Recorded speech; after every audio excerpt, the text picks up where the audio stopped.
இன்றே டவுன்லோட் செய்து உங்கள் ஃபேவரட் ஷோக்களை என்ஜாய் பண்ணுங்க. எல்லாம் என்னாலதான். எனக்குல எதுக்கு கல்யாணம்? அறிவை கல்யாணம் பண்ணிக்கணும்னு ஆசைப்பட்டதுனால தானே இப்படி ஒரு நிலைமை.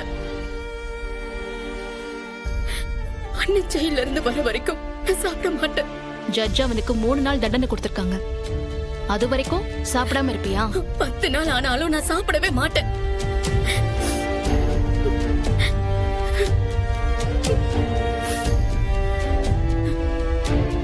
ரத்னா, நீ படிச்சவ தானே? என்ன நடக்குதுன்னு உனக்கு தெரியலையா? சண்முகம் ஜெயிலுக்கு போகணும் தான் கோர்ட்ல வச்சு சண்டை போட்டான். அது உனக்கு புரியலையா? என்னத்த சொல்லுது மாமா, சண்முகத்தை ஜீப்ல ஏத்துறதுக்கு முன்னாடி நான் தனியா போய் அவன் கிட்ட பேசினேனே மாமா, ஞாபகம் இருக்கா? ஆமா, நான் கூட பாத்துறேன்.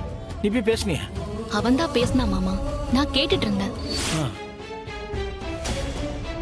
அவனுக்கு ஜெயிலுக்குள்ள பண்ண வேண்டிய காரியம் ஏதோ ஒண்ணு இருக்கான். அதனால்தான் கோர்ட்ல சண்டை போட்டு தண்டனையும் வாங்கினானா. என்னடி சொல்லுத?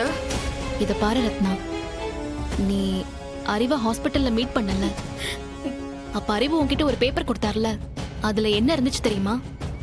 ஆமா, அண்ணன் சொல்லுச்சே, அந்த மாலத்தியோட அண்ணன் துரை ஜெயில இருக்கான், அவன் தான் அறிவை அடிச்சான்னு சொல்லுச்சே. மாலத்தியோட அண்ணனும் இந்த கேஸ்ல ஒரு முக்கியமான சாட்சின்னு சண்முகம் நம்புறான். அந்த துரை கிட்ட ஏதோ ஒரு ரகசியம் இருக்கு. அந்த ரகசியத்தை கண்டுபிடிக்கதான் சண்முகம் இப்போ உள்ள போயிருக்கான். உங்களுக்கெல்லாம் விளங்குதா?